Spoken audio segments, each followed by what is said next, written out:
Let's go back to the Custer days a little bit and your upbringing and getting into athletics and whatnot. Was it like what they say, those old cliches of out on the blacktop, growing up all the time, in the barn maybe, whatever it was? What was it for you? I had a court, outside, and kids they won't play if they can't get in the gym.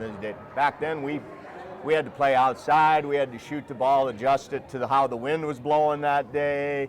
I grew up on a farm and a ranch, so I started at 5:30 in the morning and worked till 8:30 at night, and I always managed. I'd be out shooting in the dark at 10 o'clock at night with the flashlight shined on the net. So, yeah, great days. When I was in grade school, I knew I wanted to be a basketball coach, and so I was a student of the game. I did stats for the varsity coach, and they didn't even do stats. So, I wouldn't trade those days for anything. Offensive guy, one of the top scorers in Montana's history. Does that translate into your coaching? You want to be that offensive guy on the coaching side? Well, a little bit, and I always tell people we never had the three-point line back then either, or got to play 5 years, as some kids this day and age. So, I think the thing that I learned is the best players play no matter what grade they are at that level. So I carried that into the AA level, and I carry it now, and I tell them all the time, if the freshman's as good as the senior, your freshman's going to play because they're going to be back for 3 more years. Let's jump to Opheim, learning under a great first of all, and then when it became your program, the 3 championships up there, and kind of the days, what do they have? A couple kids in high school anymore? I mean, it's kind of dried up that way. Yeah, I started under Lauren Baker, and I was one of those guys that thought I knew everything when I came out. So it was great. I learned so much from Coach Baker, and I give him credit for any successes I've had because that's where I learned, and we worked well together, and we had great teams up there. And after he went to Northern and won in the women and won in the men, I took over that program, and we played 4 straight years in the state championship and won 3, and I had some pretty good girls. I had 2 girls that played college basketball, so great experience. It jump-started my career a little bit and helped me get the Helena High job. Helena High, and you talk about Lauren going back and forth with the men and the women. What are the challenges of having to go, back then at least, back and forth between the boys and the girls programs? Well, it's not as hard as it is now because they're in the same season. Back then, the girls were in the fall and the guys were in the winter. So, yeah, I did both at Opheim for 5 years. I did both at Helena High for 5 or 6, I believe, and loved it. That's what I knew, and and I coach girls the same way I coach guys. And some people don't think you can do that, but I've actually had more success coaching girls. I've got 6 titles in girls and none in boys, as Coach Mike McLean reminds me every day in practice. We found the video of you hobbling around. We're going to show it in this Sunday conversation, so we might as well explain the backstory of what happened. I had an ACL surgery over the Christmas break, and I come back and tried to coach on crutches, and I didn't know if I was going to throw one of those crutches at the referees or try to trip them, so I got in a wheelchair and sat in a wheelchair, and I should do that right now because I think I coach better sitting in a wheelchair than getting up all the time. From the high school levels, Montana Western, the success there, I mean, in a place like Dillon, Montana, Havre, Dillon, some of these places that are a little more spread out, they always talk about maybe challenging to get kids to want to go there. You were able to do that. You were able to win there. The national tournament runs. Looking back on that career, what stands out with the Bulldogs? Well, what got me started on that is Coach Turcotte hired me as a volunteer assistant. I worked 3 years for him, and I learned a lot from him, and so that helped me get the Western job. And Mark Durham just hired me, and the first couple years it was rough. I think we were 10-19 the first year, and then 15-14, and then we went on a run 8 out of 9 years, getting that team to national tournament, and we only didn't win a game at Kansas City 1 year out of there. So just got it going, and the people in Dillon were great, and I love Montana Western, and it was just a hard decision to leave there, but I got the call here, and I love it here now. Yeah, our phones blew up a little bit with, here's something you may want to look into, and all of a sudden we find out that was the rumor, and all of a sudden that becomes official that you're coming up here. What was the hardest part about leaving, and what's been the most exciting part about being here?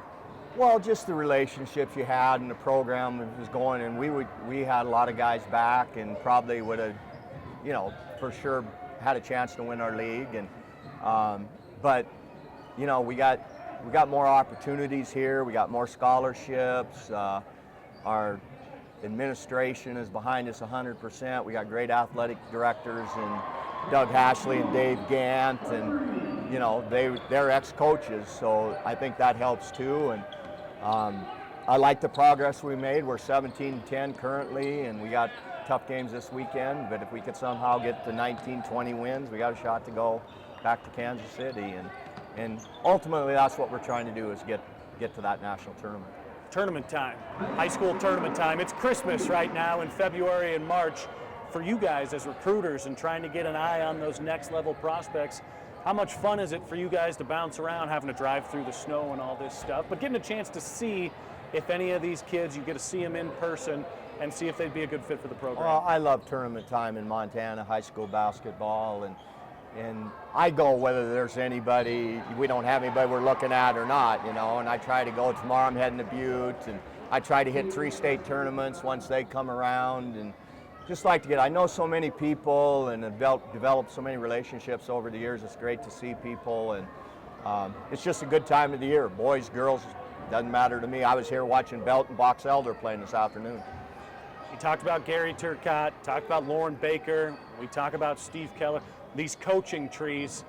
Yours has a couple of your own kiddos in it. How much fun is that to watch their careers over time and continue to expand and do great things? Well, it's harder watching your kids coach than it is coaching yourself, and they've both been very successful. Wes is the women's coach at Rocky Mountain College, and they're having a great year. I think they're 17, 18, and 10, and Josh is at Twin Bridges, and I'm going there to watch them play tomorrow. They're 21-0 going into the first round at the divisional tournament.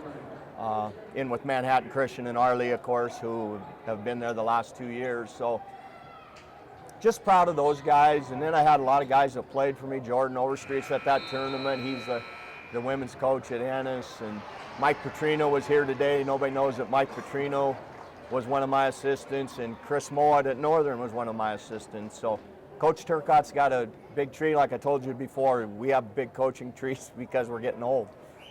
You talked about it's harder to watch your kids coach. Do you see yourself in either one of them? Who's more like you?